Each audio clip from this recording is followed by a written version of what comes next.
Hello, everyone, and welcome to another edition of Turned Out a Punk. I'm your host, Damian Abraham, and once again, I'm bringing you a conversation with someone who grew up listening to punk, may or may not still be involved with punk, but had their life changed by the genre in a major way. And today on the show, a legend, maybe the most prolific person we've had on this podcast. My buddy, my pal, Arthur Rizk is on the show today. You may know Arthur from War Hungry, from Cold World, from Iron Age, from his work with Power Trip, from his work with Ghostmane, from his work with Creator, with Integrity, like so many groups this guy's been involved with. Currently, he is, I think, just back from tour. I'll check in a second.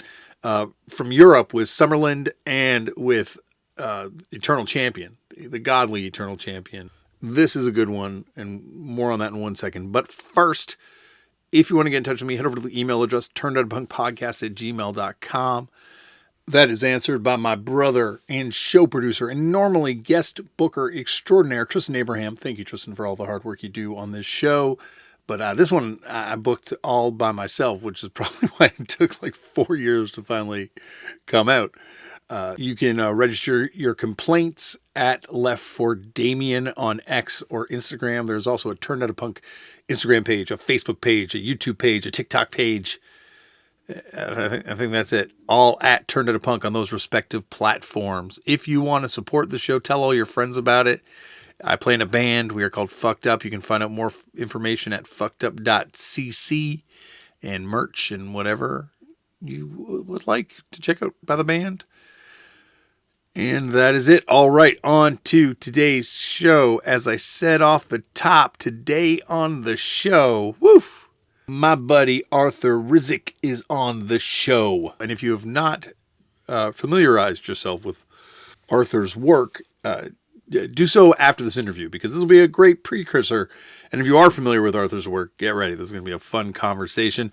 Arthur is someone that I met a long time ago, I guess with Cold World first, but no, I must have met him with War Hungry. I think we talk about this even on the show itself. Arthur is someone that I've always kind of looked at as being, I don't know, like a real calming presence, a real, just like a good vibe. Anytime you're around this guy, it's a good hang. I know that one of the first times that I kind of like got hipped to Arthur's genius was Riley, rest in peace, from Power Trip, telling me about Arthur and how cool this guy was and how they'd gone to Europe with him. And I'll hear the story on this podcast from that trip. I think that's it for me. Check out Arthur and all the good stuff Arthur does on social media. You can find Arthur at DHuman1zer. So that's DHuman and then numeral 1 ZER. And check out Eternal Champion and Sumerlands playing a bunch of shows, it looks like, all this spring into the summer. You can find a lot of stuff over there on his page, records he's working on. The guy is prolific, like 437 Discogs entries. It's ridiculous. And he's but a child.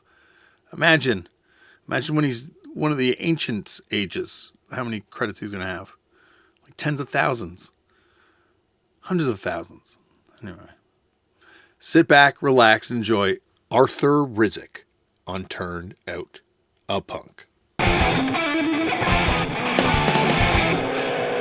Arthur, thank you so much for coming on the show.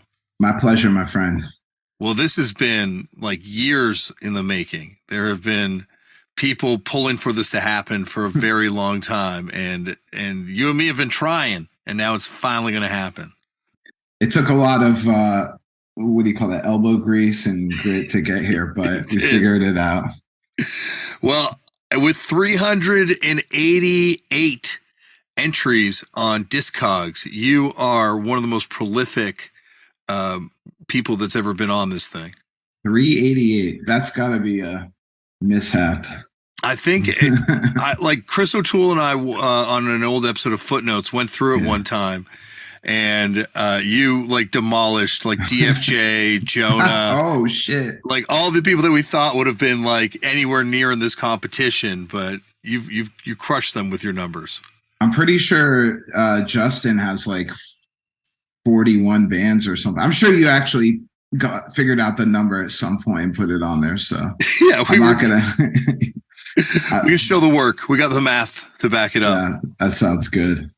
But before we get to any of these credits, I got to start it off the way they all start off, which is Arthur. How'd you get into punk? Do you remember the first time you ever came across it? I was mostly into metal in my younger years, and I'd come across punk a bunch of times. Like I think the first band I played in ever, which I can't even remember the name, but it was like high school. I just had learned how to play guitar, and the first band I ever played in were uh, guys that actually had gone to punk shows in Allentown, which is like 20 minutes from here, and they were like, I guess the first I'd ever heard about punk music was probably like local bands, basically like Carpenter Ant or something like that, you know.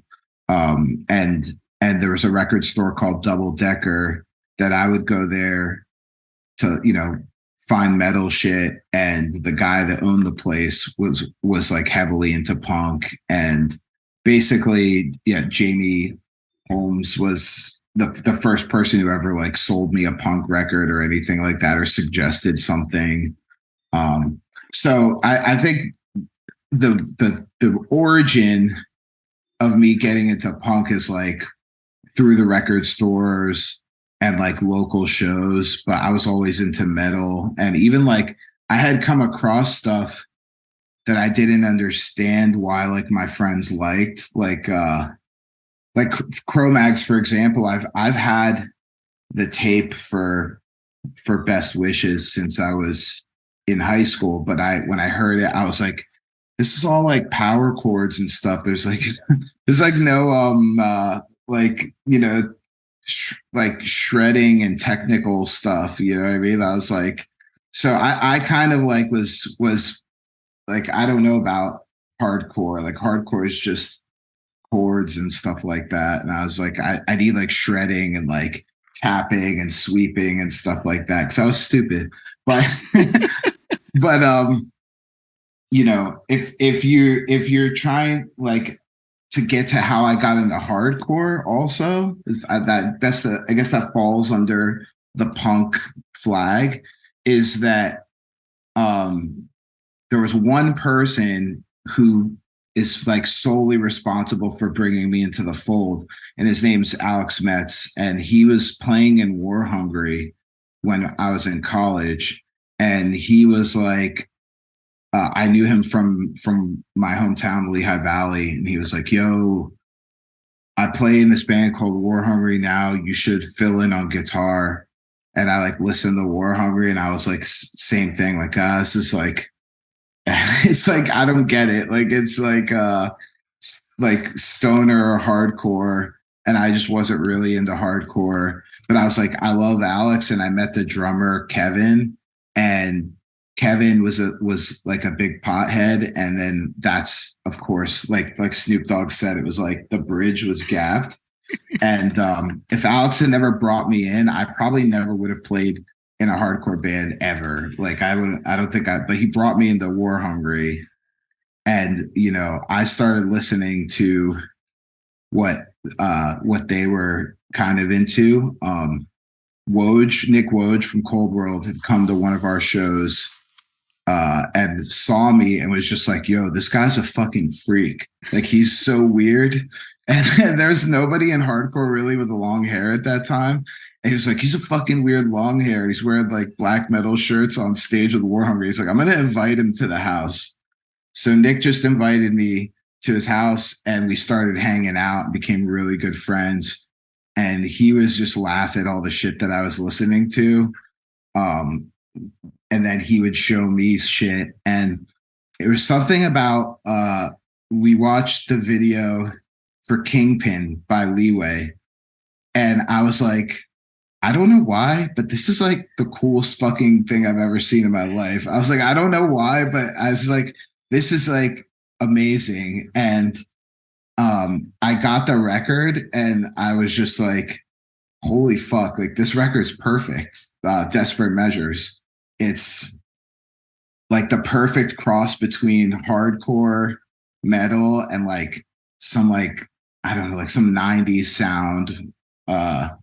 And I was just like, this is hard, but it's also like insane. But that insane can be hard and hard can be insane. And I was just like, I get it now. Like this, like shit that's hard is cool. And it doesn't have to be like technically anything, you know, or it doesn't have to be like edgy or fucking like talking about like Woj used to make fun of me about being obsessed with black metal. Was like, he's like, these guys talk about killing and they're in their parents' basement and all that shit. Like fuck them. Like these guys are fucking losers. They get their ass beat. They got pimples. Like he was just like relentless about me listening to black metal. And I think at some point some of it sank in a little bit to me. And I was like, oh yeah. But Leeway was cool. And he was telling me about like the lore, and the lore kind of drew me in. And then he played me Cro-Mags one time in his room. I remember Haroon also from Cold World was there, and he put on Down But Not Out, I think. And we were so baked. And this one part, the song came in. I was like, "Oh yeah, cool, cool."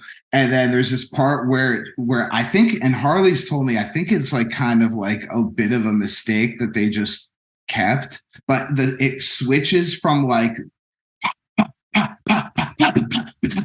it goes from the snare being like ahead of the beat to behind the beat, and I was baked. I was like, "Oh, what?" I was like, Cro-Mags rule. Like, this is sick. Like, I gotta go listen to all this shit that I've been ignoring my whole life. And that point, so long-winded, sorry, but that like from that point on, and then I listened to Cold World too, and I was like, Cold World is sick. I was like, this is awesome. And then eventually Alex couldn't tour as much, and they were going to Japan and doing all this shit. And he was like, you want to like play with us? I was like, fuck yeah, I would love to do that. That'd be so much fun. And that was pretty much it. And then I was in to hardcore, you know. I mean, there's other stuff along the way, but that's what got me to sitting here with you, basically. You know, like I liked some punk stuff. Like I was really like the stuff that Jamie from Double Decker got me into, and like the guys from Piss Jeans also I grew up with around here. They were my old heads. They were into like the Zero Boys and stuff like that. And they were also in their own bands like Gate Crashers, fucking Ultimate Warriors, which I'm sure you're you know that you know of. And so there's stuff along the way, but what got me here basically was just my friend Alex Metz being like, will you fill in for War Hungry? And I was just like, yeah, whatever. And it just took off that way. A lot to unpack there. Sorry. No, I'm dude. Sorry. No, that's the amazing way to start, because there, as I say, there's a lot to talk about. Yeah. Starting with Alex Metz rules. Alex is such a cool. Oh, you know Alex because of wrestling stuff. Yeah, he works for WWE. Yeah. Now, when I met him, though, he introduced me to Mark Henry. If it wasn't for Alex, I would have never met Mark Henry. Sexual chocolate. Or the world's strongest man, whatever era you want to go on with him. But he is, Alex is such a nice person, such an awesome dude. Yes, he's amazing. Also, you brought up like the Piss Jeans people and Jamie and Double Decker. Yeah. A town of amazing taste. Like all those people, like great taste in punk and hardcore. Very fortunate for those guys. Yeah. Like one of the best record stores in the world, Double Decker. Hands down. And it's it never gets worse. It's just it's always insane. I was in there a couple months ago looking for a record player because I moved home, and I went and I was like in there, and they had like 500 of them. I was like, I'm not kidding. Like I'm saying literally, I was like, damn. I was like, I don't know. They need some guard dogs around there or something. Oh, there were times when I like think about going in there and what was just on display, like for sale, like just like like want lists worth of incredible records. Oh yeah, it's awesome. Shout out to Jamie. Yeah, what a store, amazing store, and glad it's still still there and still that same. spot. Same. Like Is that high? Did you go to high school with like where all the Piss Jeans guys went to high school? They were basically the next town over, but they're Okay. also way older than me. Sorry, guys, not way older, but they're a little bit older. Slightly older, yeah, slightly. This guy, and they're like a few years older than me. They went to Nazareth, which is right next to Easton, and they're just like the only band that I knew of, kind of at the time, that were like touring, and they're just like putting out records, like vinyl. Like I was like, oh, the Ultimate Warriors have a vinyl. They're huge. So They like the Ultimate Warriors, like a band that I didn't pick up on much on the time, but Gate Crashers I was a big fan of. They're so awesome. The Gate Crashers too. Loud at any volume is my favorite tagline from any band. So did they have like an overlap with Carpenter Ant too? Like shared members? Yeah. Oh, yeah. Well, I mean, I played in Carpenter Ant for a minute as well. Yeah. And Dave Rosenstrauss, who was in like he was in Rambo. He played bass in Piss Jeans and was the guitar player of Carpenter Ant. And members of Piss Jeans played in Carpenter Ant as well. Over time, like Carpenter Ant probably has like 23 members. It's just like a valley band that just kept going, basically. That is Skatecore with Ray Gers on vocals, and I'm trying to think. There's a million overlaps. It doesn't matter, but it was like a real prolific scene from around there too, because like also Digger and Weston. Yeah, and Digger, Weston, and also Rancor. Rain on the Parade. Yes. So Carpenter and Rancor shared members too. So Jamie Heim was a guitar player of Rancor, was in Carpenter Ant. So there's like quite the family tree there. Tim Heidecker too was in the pre-Weston band. Really? I didn't fucking know that. That's sick. Yeah, when he was on the show, he talked about how he was always like, he always kind of hated the guys from Digger for stealing his band away from him. That's insane. I gotta find that interview and listen to it. Yeah, it's such a cool town. Like, and also it's like, what's the super famous hot dog place there where they like ship hot dogs? Yakko's, yeah. That place is all right. Their secret sauce is one of a kind. That's what their jingle is.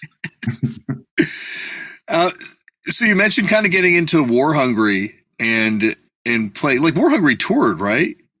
Yeah. They were already touring with like, they did like stuff with Cold World. They had Cold World and War Hungry shared members. Yeah. And then War Hungry, when I joined, we played like a shitload of shows, and then we wrote the LP, released it, and then basically did nothing. Like maybe like since the LP's been out in 2012, I think we've probably done less than 20 shows. So no lie.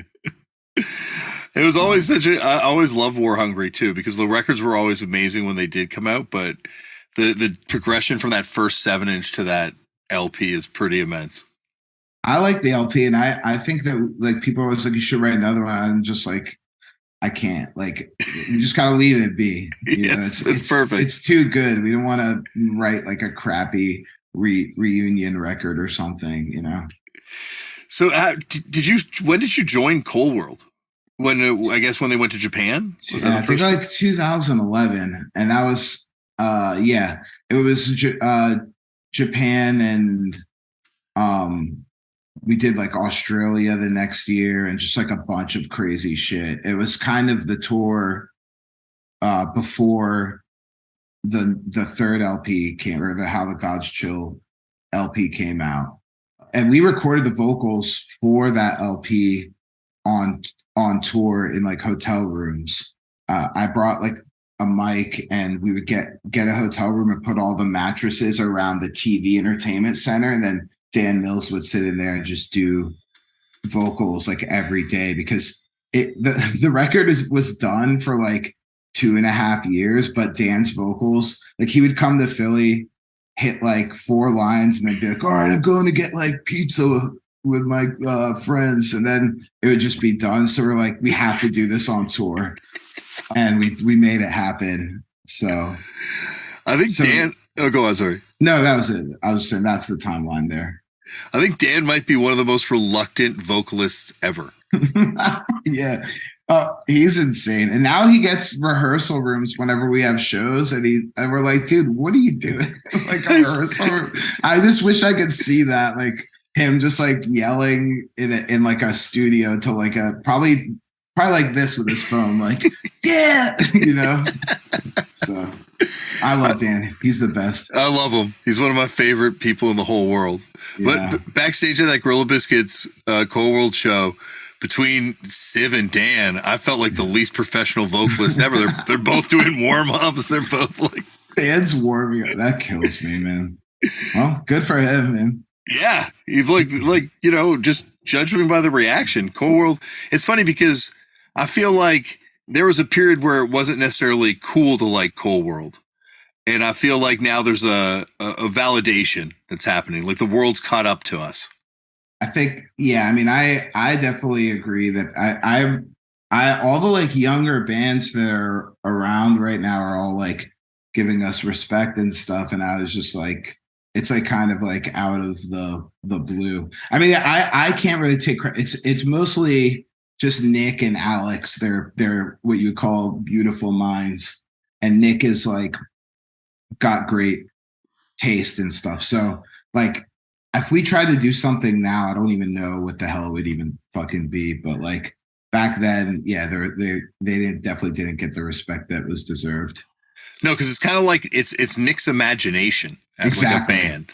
Kind of like, like the weird shoegazy stuff and like the references and yeah. I love it. Yeah. I've always thought it was super cool. Like I always thought it was like much more conceptual than it was given credit for back then. Yeah. I don't think people still give it the credit for what it is. I don't know. I think that I think if we were to do something new, that it would probably also fall on deaf ears, and then 10 years later, people would be like, oh shit, like this was crazy that they did that. Like Nick's got some ideas. I'm not gonna share, but they're fucking sick, and I just don't think that like anyone would give a shit. Like I think we'd be the only people who like it, and they're awesome ideas. Well, that's like, have you heard that band Empire from England? No, I haven't. They were like so when Generation X breaks up, half the band becomes Billy Idol. Okay. And then okay, yeah. Yeah, the rhythm section. And they like that record's unbelievable. No one cared when it came out, but that's like the main influence on all those DC bands. I'll like, have to peep that.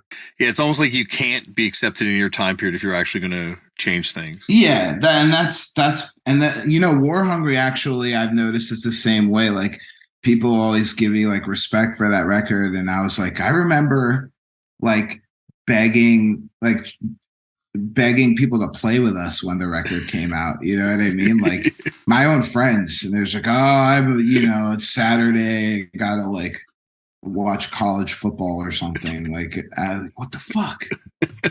This is a good record. It's kind of a mean peer group though at times. So, oh hell yeah! Everybody's all grown up though, for the most part. Yeah, for the most part. Yeah. So how did you wind up meeting the Iron Age guys? On the Cold World tour? I think Fucked Up might be involved in this story. I think I might be wrong. In New York City, did you guys play the Cake Shop with Iron Age downstairs? The Cake Shop? I don't. I think we were supposed to. You played like a place in Brooklyn. Yeah. With Iron Age, right? Like in like 2010 or something.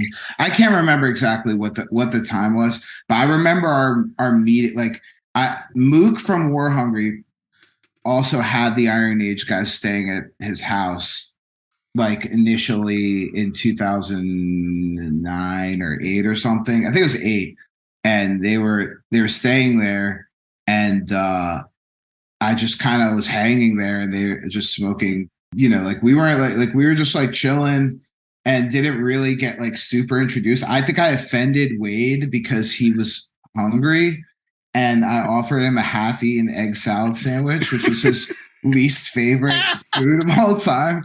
And he was like, the fuck I want this for? I was like, oh God, this guy hates me.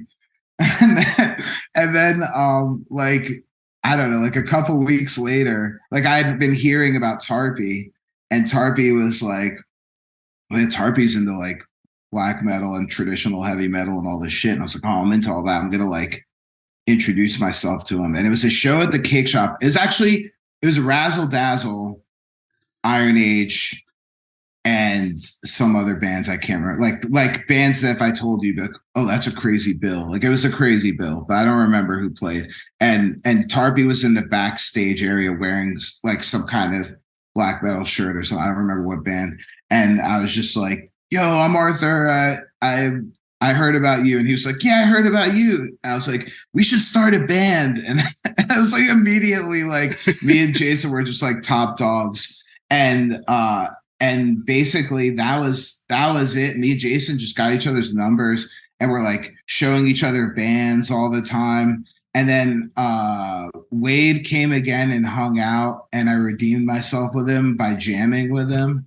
And we just became like guitar nerd friends. So like me and Jason were friends like with music and like weed and stuff like that. And then me and Wade became friends on like country music and guitar and like stuff like that. And from there on, I flew down to Texas to just hang with Jason, and I rode with Iron Age, Mammoth Grinder, and Hatred Surge to Sound and Fury in 2009 in the van with them, and we were just like doing like the stupidest shit. Like Jason had Jason had we had a lot of weed on that tour, and I've gotten a challenge to eat all the roaches. So I would like we'd be passing a joint around for like 20 hours at a time, and every time we were done, I would just eat the roaches. And I remember getting to like a bathroom and looking at myself in the mirror and just being like, what the fuck? Like insane. It was like, so I don't know. It was like stupid. And then after that, Wade saw me play with War Hungry, and he realized that I was like capable of playing guitar, and he asked me not too long after to fill in for Iron Age, which ended up being Iron Age's like last real tours. It was in 2010, I think, of winter. And you guys were supposed to play with us one night, and there was like a snowstorm or something on that tour. It was in like the Midwest. It was it like Nebraska or something? Yeah, some shit like that. It was like Nebraska or Kansas or something like that. And we showed up to the venue, and there was snow everywhere and nobody was anywhere. We were like, oh, I guess. And it was like a little bit like before everybody was like really on their cell phone game. It was just right before that. Yeah. And we were just like, well, I guess like we don't have anyone's number. We can't figure anything out. So we just left. So there was no show. I remember that show because I think we did a day trotter session that day, and they were supposed to come meet you guys and play that show. Shit. And there's just no show. There's no show. And it was like, they're like, yeah, you can't, don't even cry. yeah. It's like, I was like, what? I was psyched. I was like, that's going to be sick. I was like, it's going to be a well-attended, like they're playing metal shows, and they'd just broken into like that scene kind of with Sleeping Eye and all that stuff. And I wanted to play like a couple of hardcore shows. So I was like, those are going to be the sick shows. Yeah. Yeah. It felt like Iron Age, and I think Power Trip crossed over much more successfully, but I think it was always like one step ahead of where kids would wind up going. I mean, dare I say Iron Age paved the way for them, but I think there's definitely some of that because they were the first band to get signed to like TP Records was like, I mean, nowadays every metal label wants to poach hardcore bands, but like back then it was like, oh, TP Records, that a label that had like, I don't remember, like a bunch of like bigger stoner stuff. They were like, oh, they want like we're on a label with other like stoner metal bands and stuff like that, and people were kind of like checking them out. So, but that was like around the same time Power Trip were doing like 7 inches, and then they got like the Southern Lord deal, which was like the first real time it had successfully been pulled off like that. It was just sort of perfect timing. Yeah, it felt like it was Iron Age was just even with the TP thing, like it worked, but it was almost like a little too cerebral in some ways. Like it never really like got them in front of the kids that I think would have responded to them. Yeah, no, I'm with you 100% there. The Saiga demos are unbelievable. Yeah, that came like a little bit after, and that was a lot of fun to work on. And I think like that was also a time where like Wade just came to my house with tracks, and I hadn't even really been good at recording too much, but for some reason he trusted me to make them sound like insane, which they do, like not in a good way. I mean, it is good. It's but awesome. it doesn't sound like fucking like Rick Rubin produced it, but it sounds like it sounds insane. It sounds more like a 80s like early Metal Blade type of thing, So but it was fun, and that's a great demo. Yeah, like it's really I guess it speaks to where the band could have gone, Yeah. like for like another LP or something. I mean, there's songs, there's like at least a whole album's worth of stuff like demoed out, but it's just it's a hard thing to try and even like even opening it and listening to what's there. We had been working on stuff for years. Like I would go down and record Wade and Jared jamming together, and they did a bunch of stuff before like COVID. They had done like a shitload of demos, and it's cool stuff. And it could have been a pretty insane record altogether had we had gotten the fair shake and some time to work on it together as like a group. So Yeah. Yeah. Um so how long after is it before you start doing stuff with Power Trip? Pretty soon, right? um I mean, so if we're on the Cold World tour in 2012, like I'd already done a 7-inch with Power Trip, the Locking Out 7-inch, Yeah, that's what I and was thinking of. that was probably like 2010, I think, right? Yeah, I think So 2011. or 11's when it came out. The end of Okay. 2010 is when we actually, I think, mixed it, and I didn't record it. I just mixed it. It came to me. I think Riley was really into the idea of doing that, and then everybody was psyched on how it turned out. So they came to Philly to do the first LP. That the recording of that was 2012. And in between that time, like 2010 or 2011 and 2012, Cold World had played with Power Trip in like, so I think it was called Breast Fest, maybe, but it was for breast cancer awareness. It wasn't like a porn fest. Yeah. But so we played that, and they were just like, I remember talking to them in the parking lot, like, we want to do it with you. We want to come out to Philly. We want to like do this. We got Southern Lord doing this, and like whatever, etc. So I mean, they came out in 2012. I didn't really, I had my recording chops together by that point, but I didn't have a lot of gear. So I was like scrambling, and I turned my house into a studio, which was like, had a really big ceiling. So we figured it out. And at that point we just started tracking for like 7 or 8 days at the house, like total, like I want to say punk vibes, because I was like duct taping room mics to the ceiling, and I was like doing like dumb shit like that, and like just trying all this weird shit. I was like, because I had the information, and I had like some chops and experience, but I was still experimenting so much to try and figure out why like Hell Awaits sounded the way it did, or like Fate's Warning, or fucking like Ride the Lightning, or any of those records. I was like, why do these records sound the way they do? And I was just experimenting so much, and I was like I'm still grateful to all of them for bearing with me, because obviously we ended up with Manifest Decimation, and it was a pretty like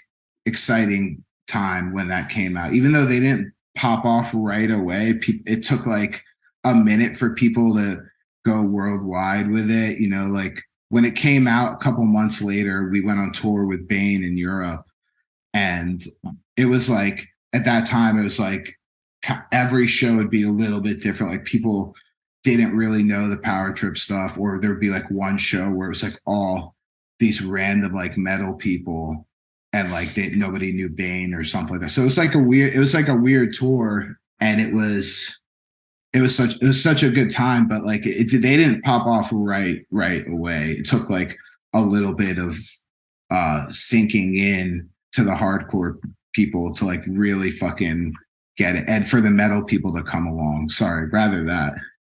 Yeah. Well, yeah, because it's almost like Power Trip was like building its own audience, like a new type of audience. Yes, and it was like people, you know, there's that famous obituary video, Turned Inside Out, and it's from a live set. And I don't know if you've seen it or not, but it's just basically the whole video is like, it's almost comical because people just keep jumping on the stage and stage diving for fucking 5 minutes straight. It's like, and it's the most insane thing. And this is like crazier than any hardcore show I've ever seen in my life. It's just like people just going insane for obituary. And I feel like Power Trip surpassed that at some point. They were like, they not only got like crazy stage diving shit, but they also have people like fucking like metal people getting their asses kicked in the pit and stuff like that. Just like crazy shit. Like, I don't know. It was insane. But in that European tour was somewhat bleak. It was really funny a lot of times. So many good stories, and just like the first time being in Europe was insane. Can you tell the story about getting pulled over? Oh yeah, that was from that tour. So because that so we were like pretty desperate at that point. This is Power Trip, Bane, and a band called Blackout from Australia. And we were pretty desperate for weed at some point. We were in like Italy, some random part of Italy that was I guess near Austria or something. And we had scored a bag of weed, and everybody was just in the best mood. We were basically like, yeah, like snorting the weed and like just like fucking partying, you know. And we're like, we got like enough to last us maybe, I think it was like close to a half ounce maybe, which for us back then would have lasted us maybe like a few more days on the tour, maybe the whole, I mean, depending on how everybody was doing. So we were psyched. And for some reason, Riley gives me the weed, and he decides to go with Bane in their van. And we're all like asleep. We're all weeded out. We're like tired. And we get into the van. We stop at a McDonald's, get some breakfast. I'm so tired, I don't even eat my burger. And I would just fall asleep with the burger in my fucking hand.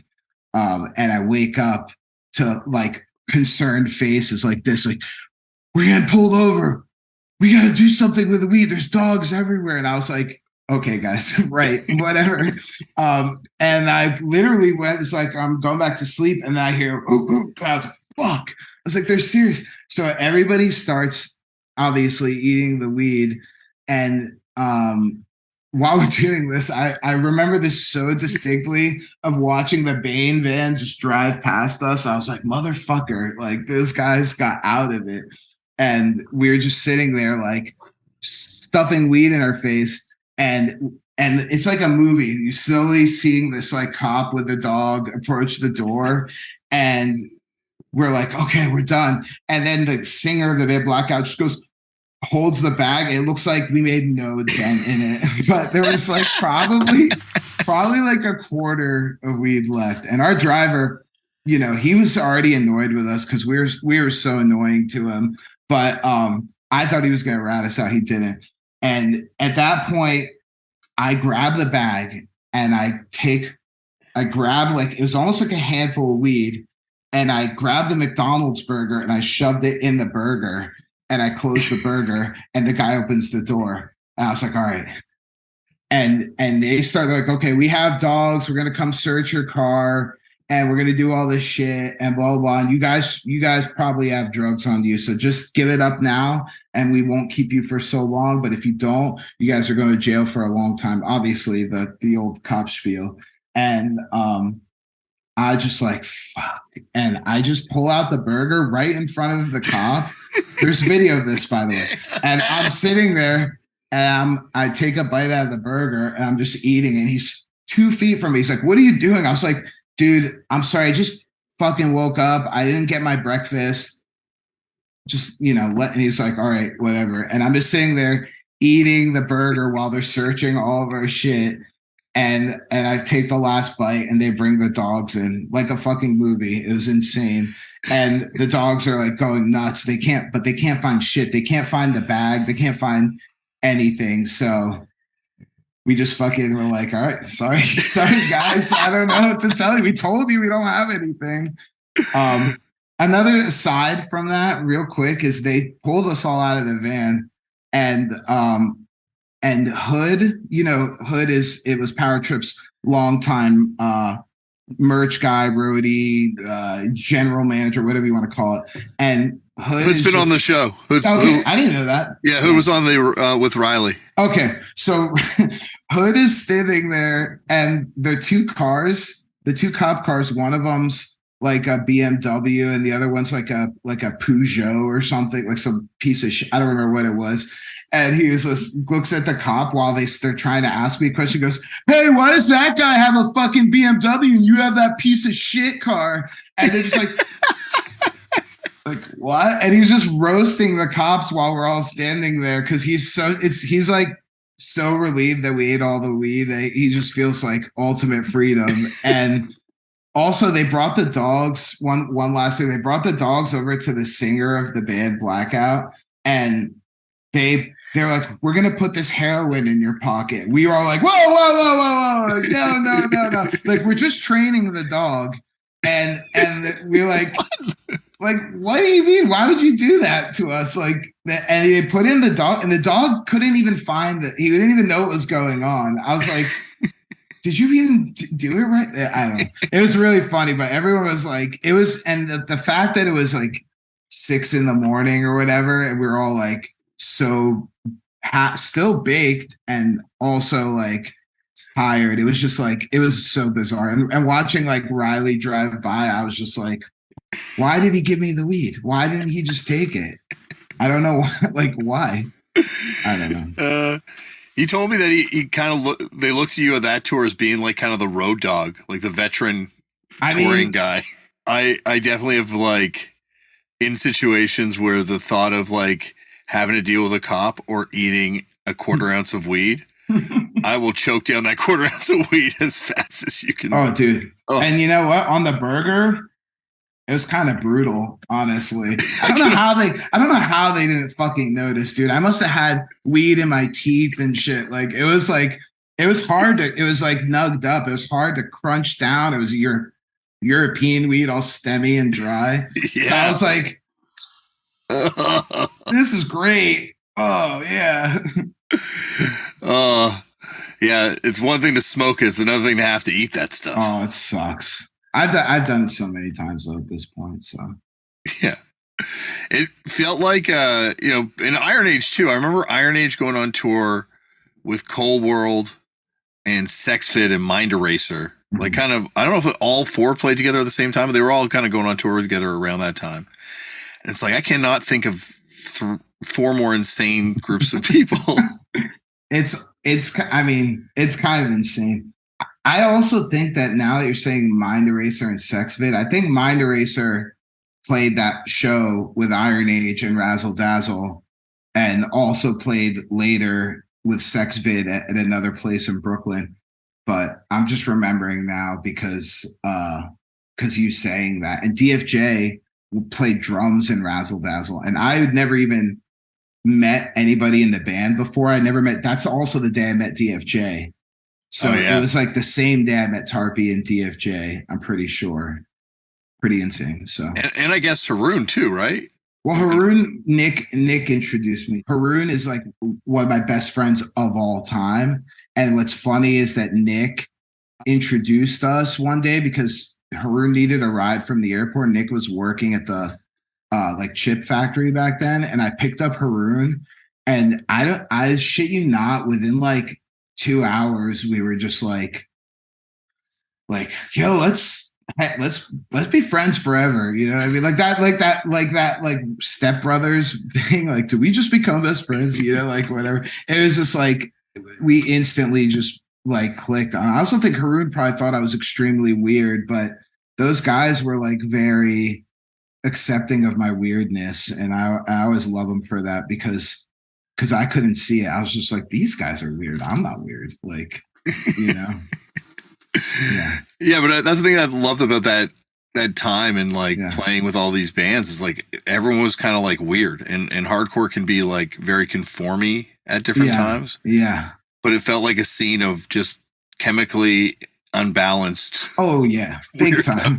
Big time. And that's why I fit in so well with it. I think I really fit in my place. I mean, I really did like find a place there. And honestly, like I always tell Nick this still to this day, Nick from Cold World, I'm always like, dude, we like I wouldn't be doing anything if it wasn't for that one time that we like listened to Leeway, you know, because like I really think that sent me on a whole different trajectory of like open-mindedness to like any type of music, really. Whereas like I was probably on my most edgelordy in the sense where I wasn't even listening to music that had clean vocals. Like I was only listening to like, if it wasn't like aggressive, you know, screaming or whatever you want to call it, like I wouldn't even like, I'd be like, oh, I'm not listening to clean vocals. Like how corny is that? You know what I mean? Like I don't it's so insane. But that's just like part of it, right? Like you have to go to like the furthest extreme just to know you can go there. So it's part of being like 19 to 23 or something like that. You just try and find your place or whatever, and you're like, you get like, you're just like, oh, I'm like, yeah, fuck all this shit for no reason, you know? Yeah. It's like for no reason. So, but I'm glad that was like it and a quick like in and out type of deal. But those guys like got me into like all types of cool stuff, as far as like even Biohazard and Life of Agony too, which I'd never actually listened to. They played out. They're like an Allentown favorite. Like people love Life of Agony here and in Wilkes-Barre and shit like that. So I never really I known about them, and then we covered Underground with War Hungry, and I like listened to the rest of the record. I was like, this is fucking insane. Like this, I don't even know what this is. Like you can't pinpoint what like River Runs Red. It's like somewhat like, it's like emo almost. It's like depressive music. And then also like New York hardcore in a sense. It's harder than anything. It kind of sounds like Typo sometimes. And like, I don't know. It's like, it's better than Typo. I don't even, I'll say that for sure without hesitation. There is though like a real kind of like emo, like emotional, like true emotional stuff that happens to like New York hardcore after a certain point. Oh yeah. You know, like maybe it's sheer terror that brings that in, or but Neglect, even like there's all these bands that are just like super in their feelings and hard as shit. It's cool. It's awesome. Yeah. Life of Agony is just like, I don't know. It's almost like gothic. It's almost like super depressive. Like when you really listen to the lyrics and stuff. I know some people when that stuff was coming out, they were like, "It's fucking corny. Like fuck this. Like this guy's like crying or whatever." You know, like. But I think that just I don't know. As a person who discovered Life of Agony in the late 2000s, I was just like, this is insane. It's genius. This is the hardest music I've ever heard, and there's no screaming on the record at all. It's all just like vocals that sound kind of, I don't know, borderline Elvis-y or something. I don't know what you would call it. That kind of howling stuff. Well, it's like you were talking about earlier. Like, it's almost like you can't really be appreciated in your time because you're doing something new. Yeah. And there's something like super conservative about Yeah. punk. Oh yeah. Yeah. I mean, and that's ironic too, but it is like people don't open their minds enough, and it's supposed to be the most open-minded thing. It's for people who are just, shit on more or less, so, or didn't know why they were different, but they were. So it feels like it goes in eras though, and I feel like this era, I don't think it's like that. I think the walls have broken down. Like the post Cold World, post Power Trip kind of metal and rap are just part of the palette. Oh now. yeah, for sure. I agree with that fully. I think like there's like some kind of renaissance going on, but I don't know what it is exactly. But it is happening, obviously. Um, but like a lot of stuff is like, I always hear like Nick and the guys talk about how like shit that would have never flied in like the 2000s that's flying now, and it's cool. Like it's definitely a good thing. But although I don't listen to any hardcore right now. Like in the last, I don't know, like I would say like 6 years or something like that. I'll check bands out, but I'm mostly just listening to like, I've receded back to listening to like classic rock and like heavy metal, and then like I don't know, like dream pop and shit like that, and like Barbra Streisand and the Bee Gees and shit like that. Stuff my dad always had around the house and stuff. So I thought you were gonna say you regress back to like when you were 19 and it's just like pimple dude metal now. Like, yeah. No, I still love black metal, but I really only listen to like just weird shit. Like I met a dude in Greece named Kostas who put me on to all this like crazy like traditional Greek music. And I don't know why he felt like he wanted to do that, but he was like, I'm going to email you a bunch of Greek records. I was like, all right, dude, whatever. I'm not going to listen to them. And then I played them. He sent them to me. And like, I think I've listened to, I might have it. I've listened to like this one record more than anything in the last, I don't know, like 6 years. Let me see. Oh, this one. This guy's name's like, I can't say it. It's like Manos Hadjidakis.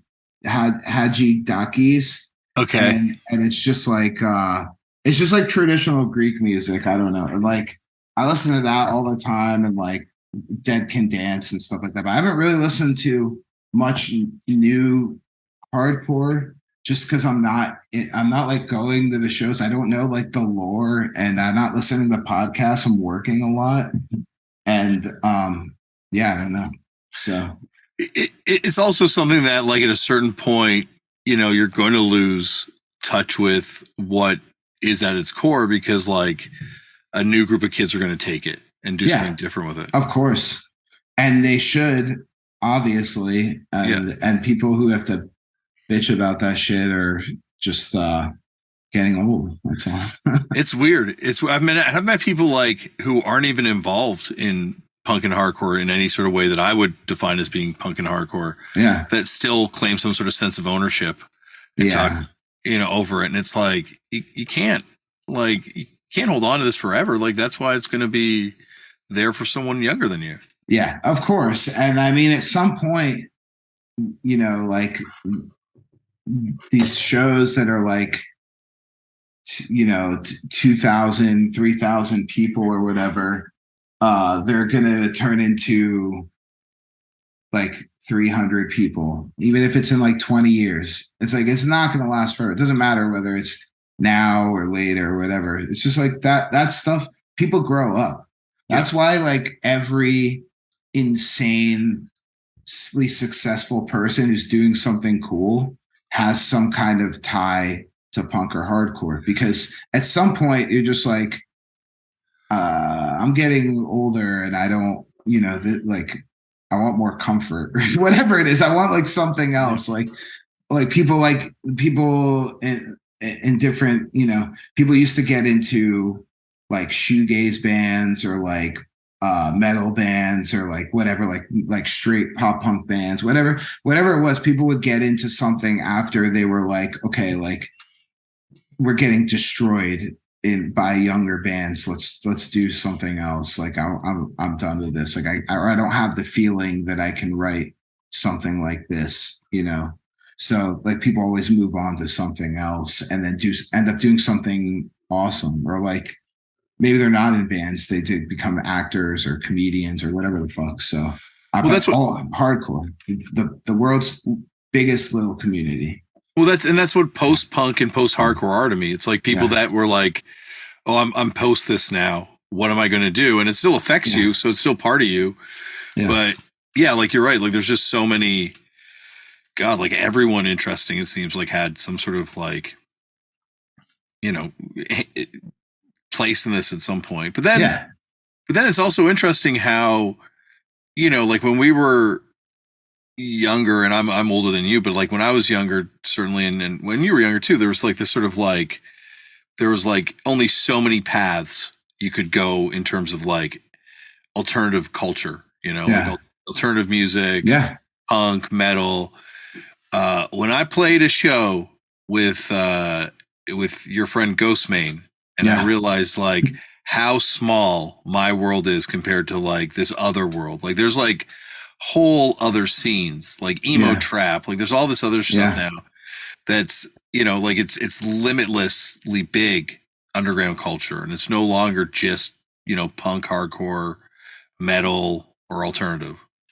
Well, I mean, Ghostman's a great example of the way things can change. And just, I mean, right now, I just got back from literally doing sound for him at Madison Square Garden, and people were going insane. And he was playing, like, he had like 3 straight hardcore songs that people like TikTokers were like moshing to, or whoever's out there, like just people were like going insane because they just couldn't even like believe what they were hearing. Like even like the Suicide Boys who he was playing with, they were playing after, they're like more like straight up rap. But like when people were seeing like the rap and like the full band, and I don't know if you know this, but to talk about Ghostman just a little bit, his cousin is this guy named Ron who was in Death Cycle, and he put Eric onto like Leeway and like Mags and stuff like that when he was younger, because Eric was listening to like kind of like some of the more I would call it like sceney metal stuff, like Atreyu and stuff like that. And his cousin was like, hey, just check these bands. He's still the dude still, he like works at Generation Records in New York, and we just saw him the other day. But like he even has like a real connection to hardcore. Ghostman came to a Cold World show on the first tour, the first like US tour I ever did with them, and he was at the show moshing for us, and there's like a video of it. And I was like, this is insane that like, I don't know, like however many years later, we're like 10, 12 years later, you were moshing for my band, and now I'm doing sound for your Madison Square Garden. So, and producing his records and stuff. So yeah, it's interesting how, once again, like you said, anyone who's doing anything interesting or cool, like you can connect it back to this for the most part. It's crazy. Yeah. And it never stops, right? Like, yeah. And I mean, it is something that you like, and like I said, local shows was like high school for me. Like I didn't know, I just wanted to play guitar. If I would have never gotten a punk, I'd probably be paying to play. Like I'd probably be selling tickets for my shred metal band at like, we're like opening up for like, I don't know, like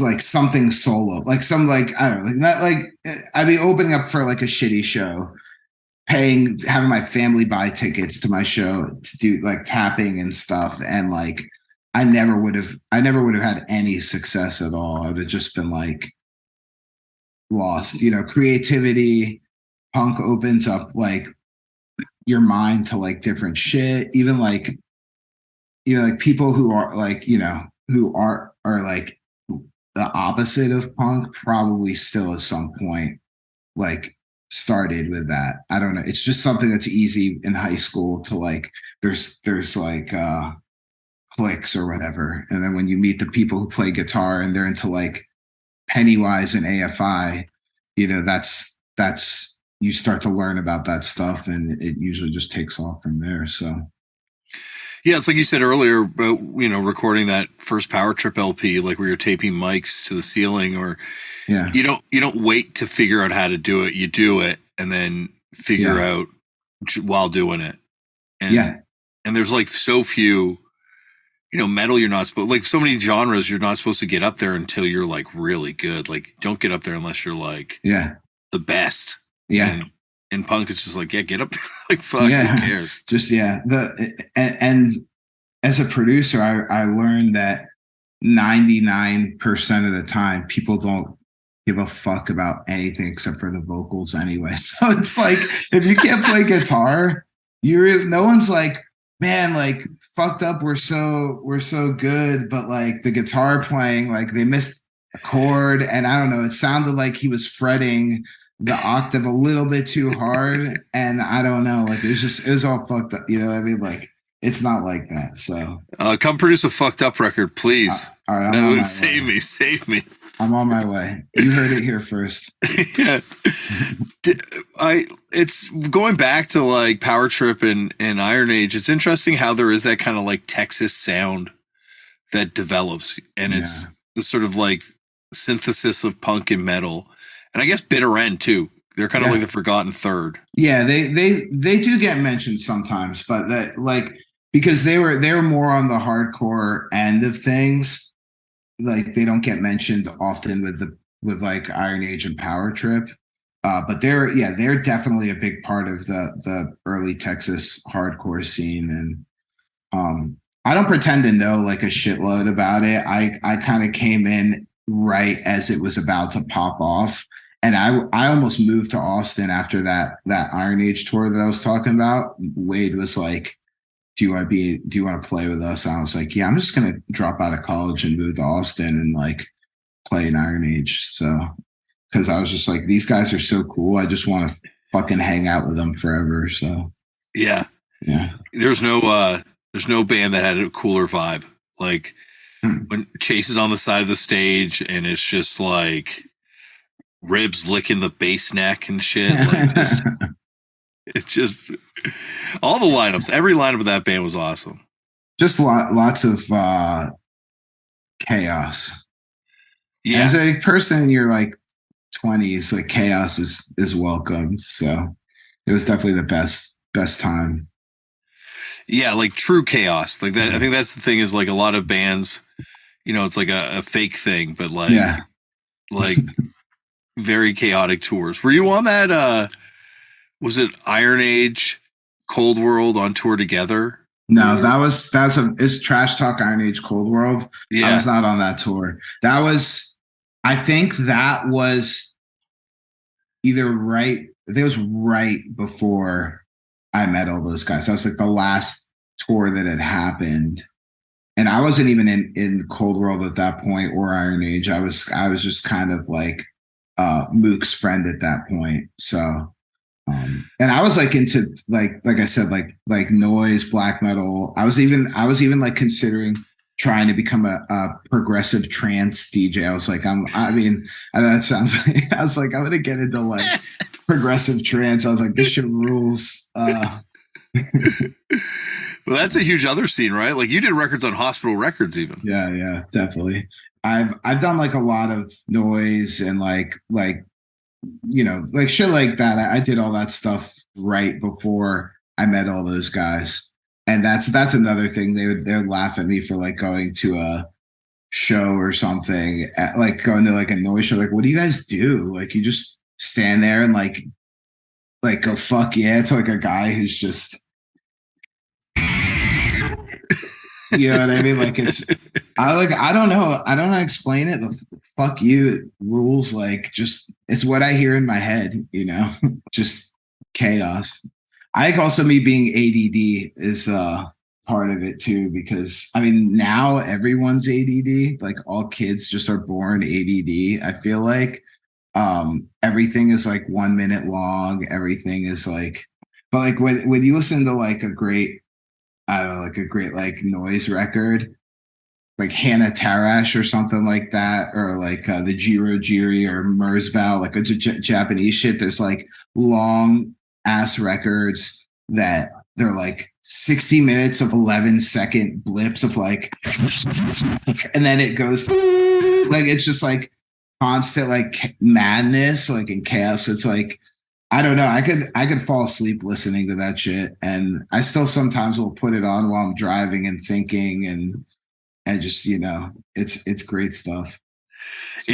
It's on another level, like in everything, like collectible wise, like record, yeah. you know, the suitcase and all this crazy shit. Like it's just like everything about it is just like so inaccessible. It's just designed to be completely inaccessible. Yeah, totally. Well, and that's kind of like black metal was also kind of like that as well. But you know, I've kind of like, I don't know when it happened, but at some point I was just like, I think it's easy to be unaccessible. It's very easy to be unaccessible, and to be unaccessible, and then for a reason is one thing.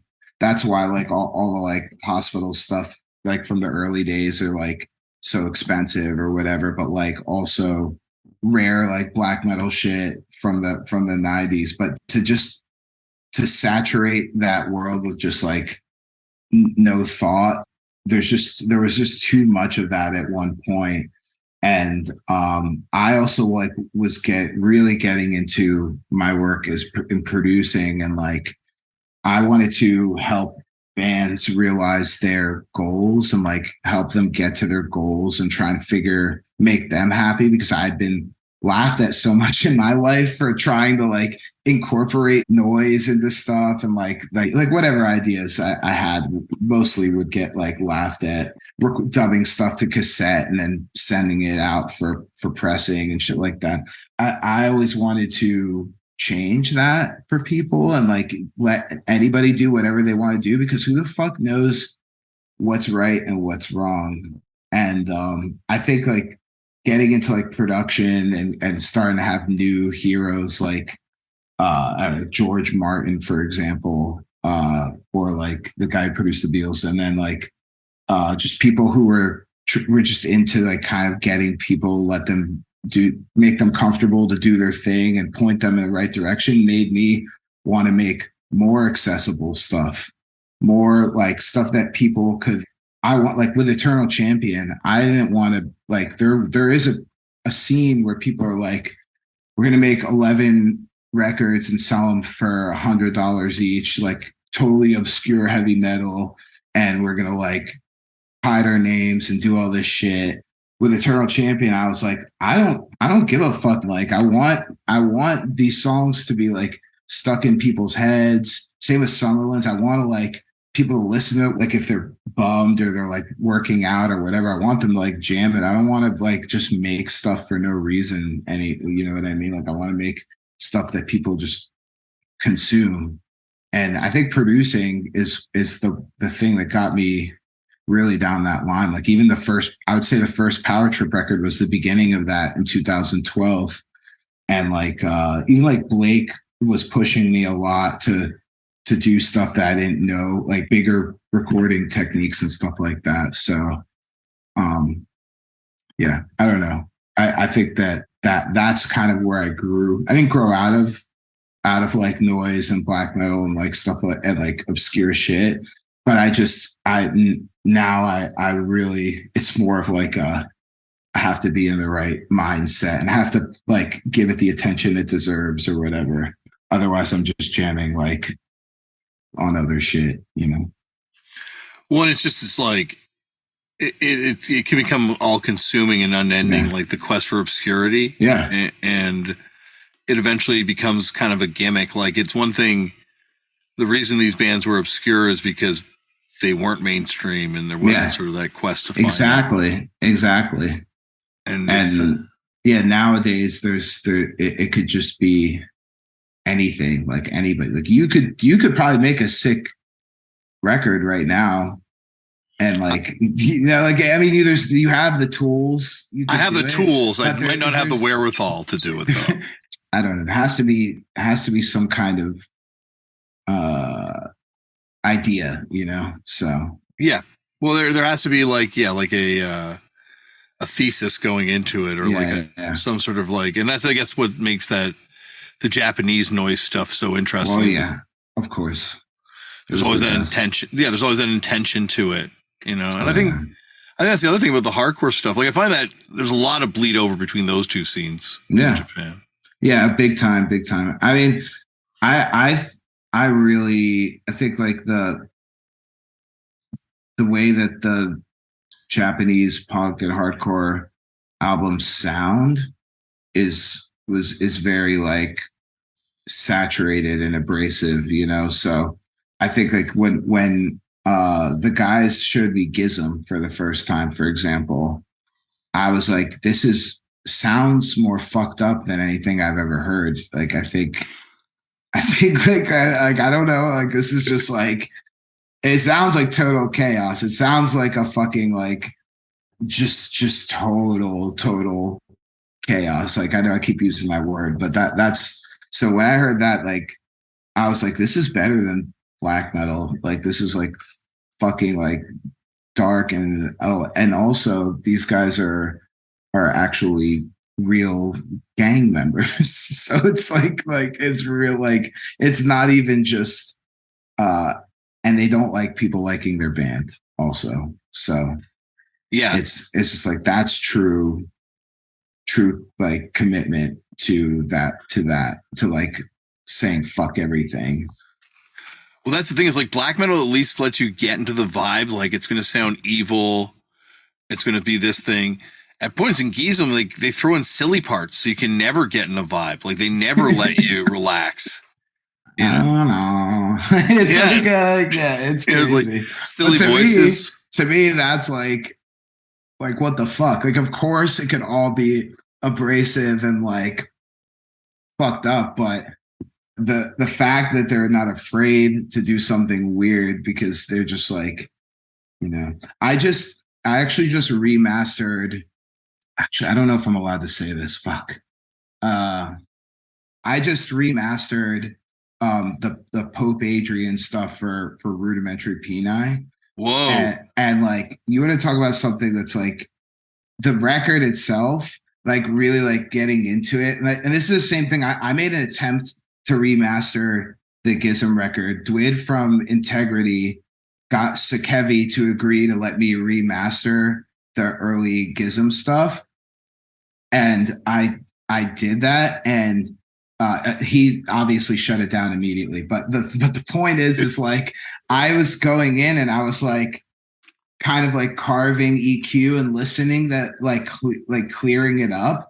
And there's so much insane shit going on that you can't even hear because it's covered up by everything. Like it's like it's a whole nother like record. And the same with like Rudimentary Peni stuff, the Pope Adrian stuff. Like I was like, they really have a guy like on loop chanting the whole record, where you can't even like, you really have to focus on the record to be able to hear it while this guy's like chanting the whole time. And like, to me, that's fucking punk. Like, we're gonna make a whole record. It's not trolling. We're gonna make a whole record and we're just gonna have a guy chanting over it the whole time. Well, it's interesting too, because you like look at, you know, the artwork and the illustration and how detailed that is with Rudimentary Peni, or you look at Gizm and Sakevi's artwork and how layered it is, and it's all about like building up of different layers and different images on top of each other, and like it's they kind of have like an auteur approach to art with it. You know, it's like same in their music, they're doing that. Yeah, it's awesome. I did do Death's Church and Cacophony also, and I remastered those P9 records that came out recently. And like as I'm listening to them, I'm just like, this is just I don't know, it's like perfection. And these guys like don't give a fuck about anything. They're just like it's awesome. It's cool because you get to work with like all your heroes. Yeah, I mean it's happened. I can't fucking complain one bit. I don't know why it's happened, but I'm so grateful for it. And like I just at this point I could get hit by a car and I think I'd be fine with it. So yeah. Yeah. And not that I want you to get hit by a car, but I mean, like at the same time, I definitely can see like, that's to me has been the greatest fulfillment is like heroes becoming peers. And oh my God. I mean, Max Cavalera, for example, there's not a guy in the world that's more doesn't let you down at all. It's like I met Max and like I've become friends with Max and Igor. Those guys are just like legit as fuck. And Max is a true Cro-Magnon. Like he doesn't have a phone, he doesn't have an email address.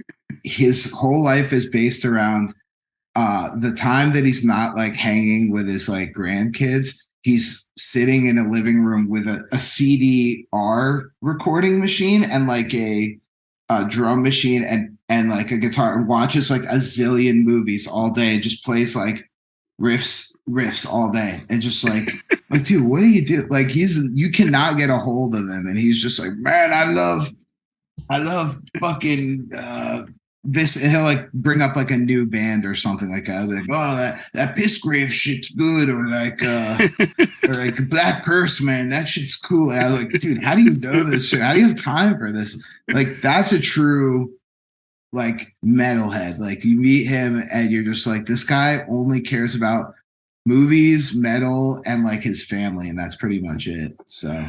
But he's also like a hardcore kid from way back too, dude, like punk of course, dude, right? Yeah. And that's another thing. That's why taking back to why I always say I wouldn't be anywhere without hardcore is that like we're like doing this record in 2017 called Psychosis, Cavalier Conspiracy, and like I haven't really got to hang out with Max that much. Like we had maybe spent like 6 or 7 days together on the road, but he does his own thing and he didn't really know me that well at the time, but he was like into some of the stuff I'd recorded.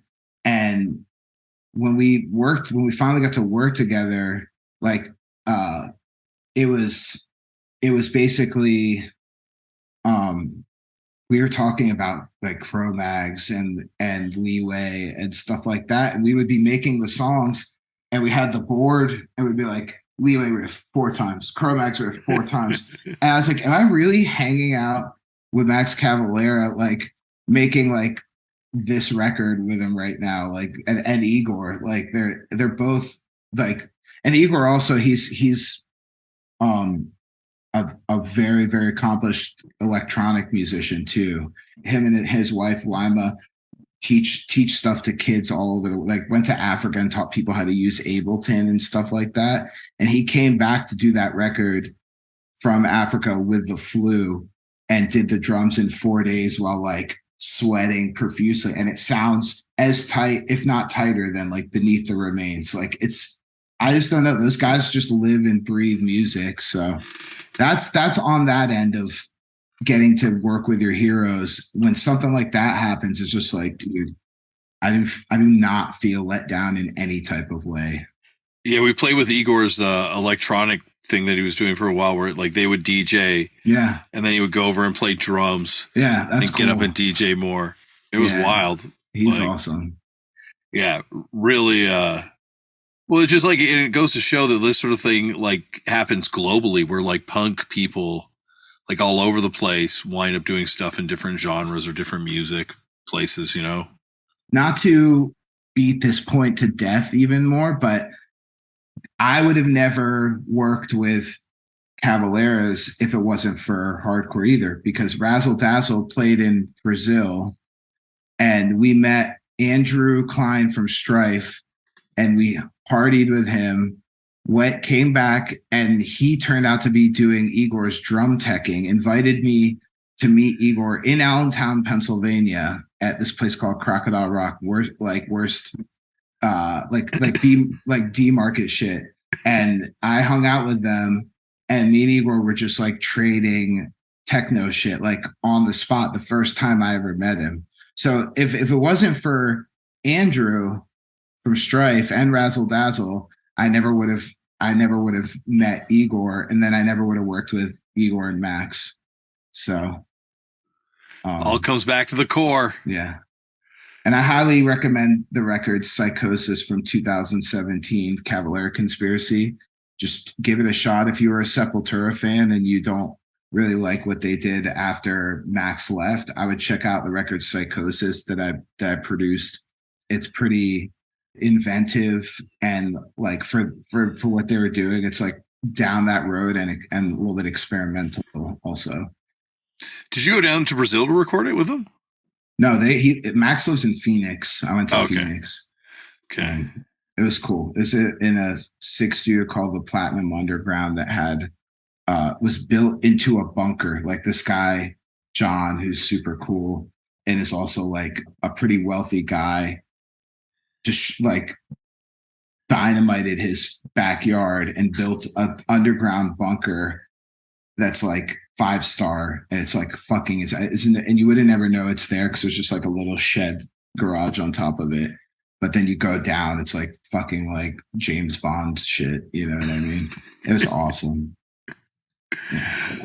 Well, this has been awesome. And yes. Anytime, Arthur, we got to do this again at some point. Maybe you and Woj together next time. That would be fucking hilarious. I would probably just be me and Woj fighting the whole time over details and stuff. So meaningless details, which I've given you plenty of today, plenty of meaningless details. So I hope that your crowd is down with that. Thank you, Arthur, for coming on the show. And you heard right there, Arthur will be back for a part 2 at some point in the future, because there's a lot more to get to. And this took forever to come out, so there's probably a lot that's happened in the interim. I know there's a lot that's happened in the interim. Rest in peace to Double Decker Records, and shout out to everyone. Piss Jeans, and there's a lot of stuff that's happened in between these episodes. I'm just racking my brain trying to think of all the things that have happened since then. All right, moving on. Coming up on the next episode of Turned Out a Punk, one of the OGs of the OGs, from the band The Mirrors, from Rockets from the Tombs, from Saucers, from Gizmos currently. We could just go on listing this guy's contributions to music. He wrote some of the greatest punk songs ever. The great Craig Bell will be on this podcast. And Craig is someone I actually met years ago at the exhibition. And oh my gosh, I am lucky and grateful that I get to sit down and talk to him, because this is, get out your notebooks. There's some good stuff on this one. All right, that is it for me. Remember, as always, Black Lives Matter. The lives and issues faced by Indigenous peoples all over the world matter. We need to protect trans kids and help trans people protect themselves and their rights.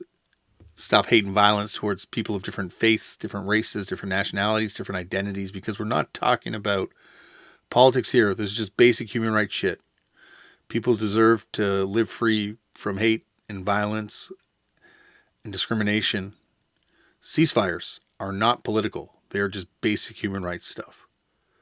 So if there's organizations out there that are affecting positive change in this world that can use support in whatever way, and you believe in what they're doing, get involved. Speaking of getting involved, anyone can start a band. Anyone can start a podcast. Believe me, anyone can start a podcast. Anyone can do a fanzine. Just go out there and make your own culture. It gets better when you contribute to it. And anyone can do it. Speaking of things getting better, sign your organ donor cards. Because, yeah, granted, it's not going to be good for you by the time they come looking for those organs. But it will perform a miracle on your way out. And who doesn't like to leave the audience with something as you're walking off stage? A little morbid, but that works. Try meditating. Just try it. Stick with it if it doesn't work at first. And listen, if I'm doing it, anyone can do this shit. I'm living proof that anyone can do any of this shit. That's it for me. Thank you everyone for listening, and I will see you on the next episode.